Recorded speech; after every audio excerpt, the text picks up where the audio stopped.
Bulletin की शुरुआत सबसे बड़ी खबर से करेंगे जो तवांग में हुई झड़प की है। यांगत्से में भारत चीन के बीच हुए संघर्ष पर अमेरिका की भी पैनी नजर बनी हुई है। पूरे बात पर अमेरिका ने पहली प्रतिक्रिया दी है। कहा गया है कि ये राहत की बात है कि दोनों ही सेनाएं पीछे हट गईं। जारी बयान में कहा गया कि इस बात की खुशी है कि दोनों ही सेनाएं समय रहते पीछे हट गईं। हम स्थिति पर पैनी नजर बनाए हुए हैं। हम दोनों भारत और चीन को बातचीत करने के लिए प्रेरित करते हैं। सीमाओं को लेकर जो भी विवाद है, बातचीत के जरिए इसका समाधान निकाला जाए।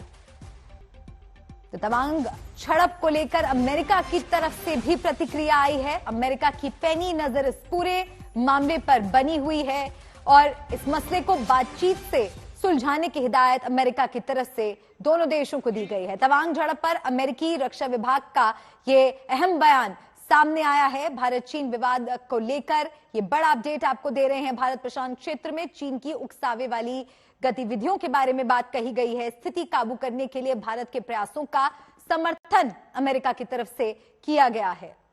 हम सहयोगियों की सुरक्षा के लिए प्रतिबद्ध हैं, अमेरिका ने यह बात भी कही है। इस पूरे मामले पर यूएस की भारत और चीन से मौजूदा हालात पर वार्ता की अपील की गई है।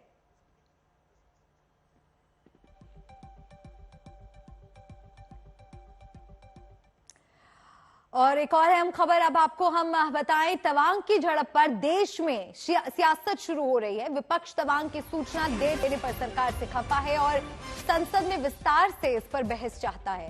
कांग्रेस अध्यक्ष मल्लिकार्जुन खड़गे ने आज विपक्षी दलों की बैठक भी बुलाई है।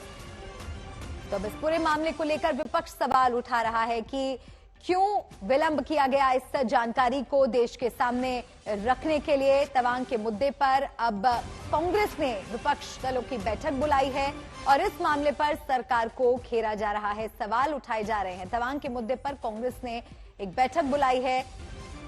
तवांग की झड़प पर में सियासत सुलगती नजर आ रही है। विपक्ष तवांग की सूचना देर से देने पर सरकार से खफा है और जवाब मांग रहा है। संसद में विस्तार से इस पूरे मामले को लेकर चर्चा होनी चाहिए, ये मांग भी कांग्रेस की तरफ से उठाई जा रही है। संसद में तवांग मुद्दे पर विस्तार से चर्चा की मांग रखी गई है। कांग्रेस अध्यक्ष मल्लिकार्जुन खड़गे ने अहम बैठक विपक्षी दलों की बुलाई है। और आज तक पहला चैनल है जो तवांग में ग्राउंड जीरो पर पहुंच चुका है। यहां से देखिए श्वेता सिंह की ये स्पेशल रिपोर्ट। अगर इन इलाकों की बात करें तो यहाँ पर भारतीय सेना हमेशा एक सतर्क अवस्था में ही रहती है, हमेशा ऑलवेज ऑन अलर्ट। ये इलाका भी समझिए कि बीच बीच में आपको शहर इस तरीके के छोटे छोटे दिखेंगे, लेकिन उसके चारों तरफ इस तरह की पहाड़ियां रहती है।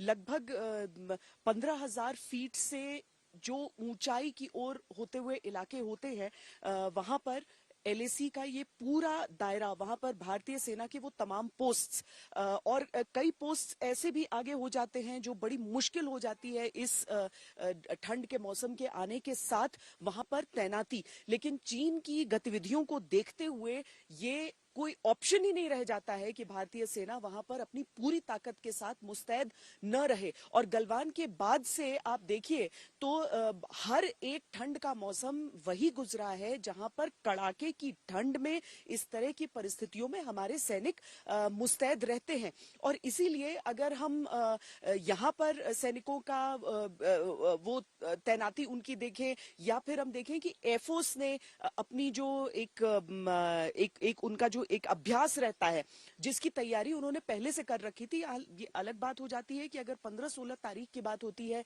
और इस कॉन्फ्लिक्ट को हम देखते हैं तो चीन की तरफ से इंतजार होने लगता है कि फिर क्या वो आपत्ति करेगा। जब वो 100 किलोमीटर एलएसी से भारत अमेरिका युद्धाभ्यास पर आपत्ति कर सकता है, जो कि हर एक साल का फीचर होता है, लगभग 18 साल से जो चल रहा है, तो इस तरह की चीजों को लेकर और इसीलिए वायुसेना की तरफ से ये स्पष्टीकरण भी दिया गया। वायुसेना की तरफ से ये स्पष्टीकरण दिया गया कि ये रूटीन है, इसे जोड़ा न जाए मौजूदा परिस्थितियों से, क्योंकि वो जानता है कि चीन किस तरीके का रोना रोता है। अब भारत की सेना अगर अपनी सरहदों की सुरक्षा कर रही है और उसे चीन की तरह से एक स्पिन देने का प्रयास कि भारतीय सेना ने कोशिश की कि एलएसी के उस ओर आए, तो ये चीन की इस तरह की गतिविधियों को देखकर बहुत सतर्क हो जाने की आवश्यकता रहती है। और भारतीय सेना हमेशा से यहाँ पर अपनी तैनाती उसने बराबरी की रखी है चीन के साथ, अभी अलर्टनेस थोड़ी सी ज्यादा हम कह सकते हैं।